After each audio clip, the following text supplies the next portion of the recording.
Doctor आप भी ना कमाल के आदमी हैं।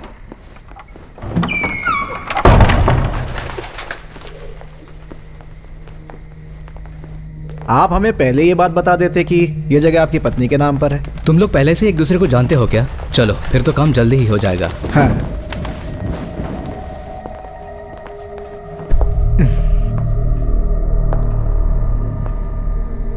आप तो डील खत्म करके ही निकलेंगे ना? सब कुछ ठीक ठाक रहा तो चुटकियों में डील फाइनल कर सकते हैं हम लोग। क्यों डॉक्टर? बिल्कुल सही कहते हैं, एक बार डील हो जाए तो फिर देरी करना अच्छी बात नहीं। वैसे आपने अपने रिश्तेदारों के साथ एग्रीमेंट कर लिया है ना? क्या है कि एक बार जगह बिक गई और किसी केस में फंस गए तो मुश्किल हो सकती है।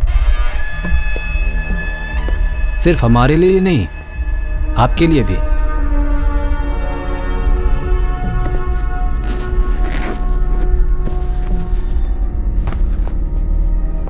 वैसे सर, इस जगह के बाकी हिस्सेदारों को आप संभाल लेंगे ना?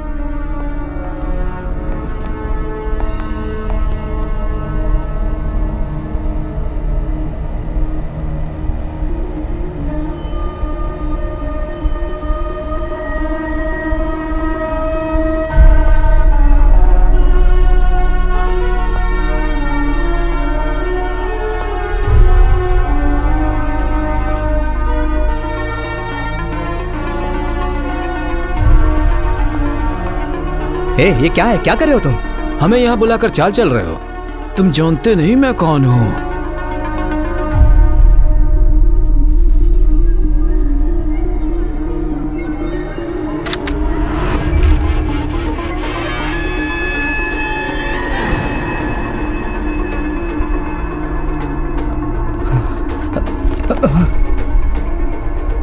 एक बात मैं आपको बता देता हूँ, आपने जो अभी देखा उसमें हमारा कोई हाथ नहीं है।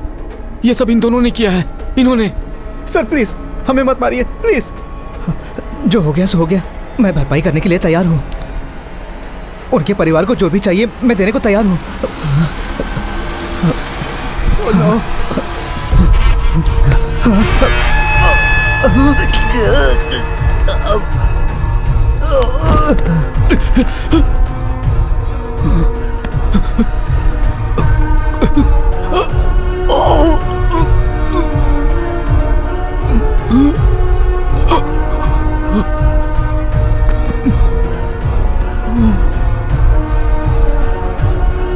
नहीं सर प्लीज।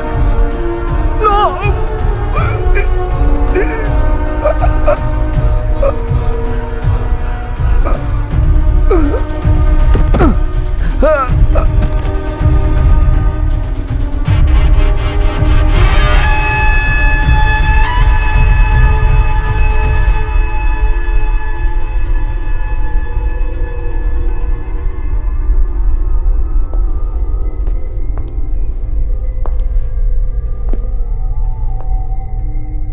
तीन लोगों का खून हुआ है।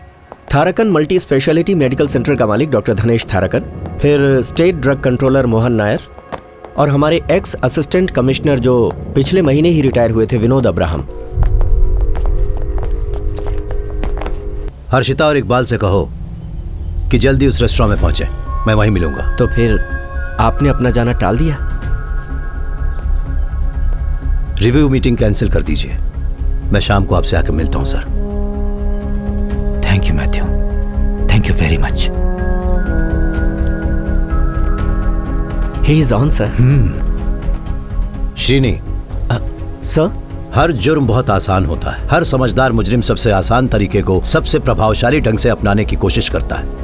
यह केस जितना मुश्किल लग रहा है दरअसल उतना मुश्किल है नहीं। Don't lose your focus. Sir.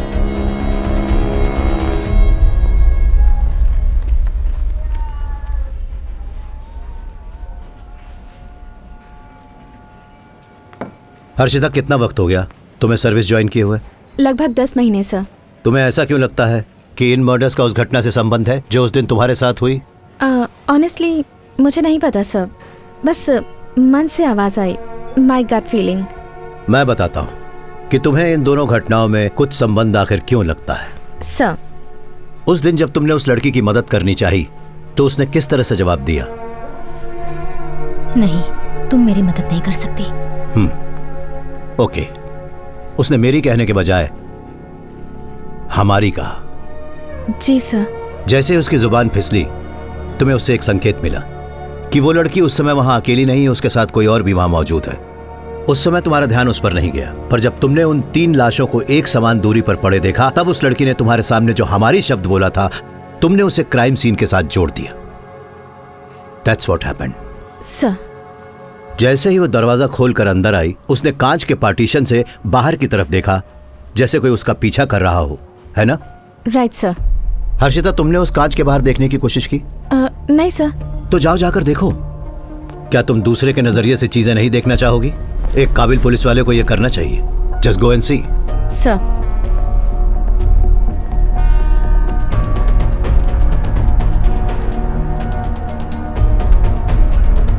Sir, इसके बाहर तो दिखता ही नहीं। यस, तुमने कहा था कि वो औरत अंदर आने के बाद वहां खड़ी होकर कुछ देर कांच के बाहर देख रही थी। जब कांच के बाहर देखा ही नहीं जा सकता, तो फिर वो कर क्या रही थी? वो इस ग्लास में परछाई देख रही थी, उस टेबल की। उस टेबल पर जो बैठा था, वो औरत उसी को देखना चाह रही थी। तो इसका मतलब उसका वो डर और जो परेशानी थी, सब एक नाटक था उस टेबल पर बैठे हुए इंसान का ध्यान अपनी तरफ खींचने के लिए। हो सकता है कि वो चाहती थी कि वहां बैठा हुआ इंसान उठे और जाकर उससे पूछे कि उसके साथ हुआ क्या है। तो पता लगाते हैं उस दिन उस टेबल पर कौन बैठा हुआ था। इकबाल, हम लोग सीसीटीवी फुटेज देखते हैं।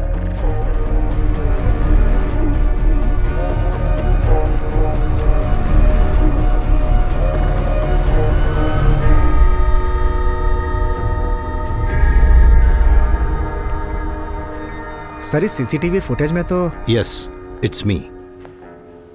काफी दिनों से अक्सर मैं यहाँ रात को 8:30 बजे आता हूँ, डिनर करके 9:30 बजे तक चला जाता हूँ। उस लड़की ने यह सब नाटक शायद इसलिए किया क्योंकि उसे मेरी इस रूटीन के बारे में पता था। शायद वो चाहती थी कि मैं कुछ रिएक्शन दूं, पर ऐसा कुछ भी नहीं हुआ। पर क्यों सर? मालूम नहीं क्यों। हर्षिता, तुम्हें उसके बारे में और क्या याद है?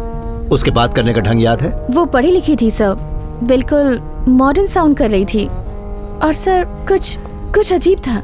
अजीब क्या? शी स्मोक्स, ऐसा मुझे लगता है। उसके हाथों के बारे में कुछ बताओ। फिंगर्स, नेल्स, कुछ याद आता है? जहाँ तक मुझे याद है, उसके हाथ लंबे थे, वायलेट नेल पॉलिश, और हाथ पर ओम का टैटू था। उस दिन यहाँ जो कुछ भी हुआ, मैंने ज्यादा ध्यान नहीं दिया, मुझे फिक्र ही नहीं थी। पर मैंने उस लड़की के जूते नोटिस जरूर किए थे। मेरी एक अजीब सी आदत है, मेरा यह मानना है कि आप किसी भी इंसान का कैरेक्टर उसके जूते देखकर बता सकते हैं। उसने बूट्स पहने हुए थे, cigarette smell, violet nail polish, Om tattoo, boots. बुर्खा पहने एक डरी सहमी सी लड़की जो किसी से बचने की कोशिश कर रही थी और उसे उसकी जान का खतरा भी था। कुछ तो गड़बड़ जरूर है। इस केस से जरूर उसका कोई तो संबंध है, उसे ढूंढना ही होगा। अब हमें मरे हुए लोगों की कुंडली निकालनी होगी इकबाल। आखिर वही तीनों एक साथ क्यों? Tharakan's medical city chairman and managing director doctor Tharakan, state drug controller Mohan Nair, retired DSP Vinod Abraham. इन तीनों का आपस में संबंध क्या है इकबाल? सर, आपको वो वाकया तो याद होगा ना? 10 महीने पहले, तारीख थी 23 अक्टूबर 2016, थाराकंस मेडिसिटी में एक बहुत बड़ा हादसा हुआ था। उन्होंने डेंगू के इलाज के लिए एक बिना लाइसेंस के इंपोर्टेड ड्रग का इस्तेमाल किया था, जिसमें 9 से 16 साल के 8 बच्चों की मौत हो गई थी। ये उस समय की सनसनीखेज खबर थी सर। सरकार तक ने ड्रग कंट्रोलर को रिपोर्ट दर्ज करने के लिए कहा था। ड्रग कंट्रोलर की गलत रिपोर्ट के कारण डॉक्टर थारकन निर्दोष साबित हुए थे। मतलब थारकन और ड्रग कंट्रोलर मोहन नायर के बीच कोई समझौता जरूर हुआ होगा। उन दोनों ने प्रॉपर्टीज में भी मिलकर इन्वेस्टमेंट की थी सर, खासकर अक्टूबर 2016 के बाद। मान लेते हैं कि थारकन और मोहन का कत्ल बिना लाइसेंस के ड्रग इस्तेमाल करने वाले केस की वजह से हुआ है, पर तीसरा आदमी जो मारा गया विनोद, उसका इस केस से तो कोई संबंध नहीं है। He is an odd man out. तो फिर उसको इनके साथ ही क्यों मारा? सर, थाराकन और मोहन नायर के रियल एस्टेट के धंधे में जो आदमी एजेंट बना हुआ था, वो अपने विनोद सर थे। और विनोद सर इन दोनों बदमाशों के जरिए अपनी गैर कानूनी जमीन का धंधा भी चलाते थे, जॉइंट जॉली और पाइप पांडे।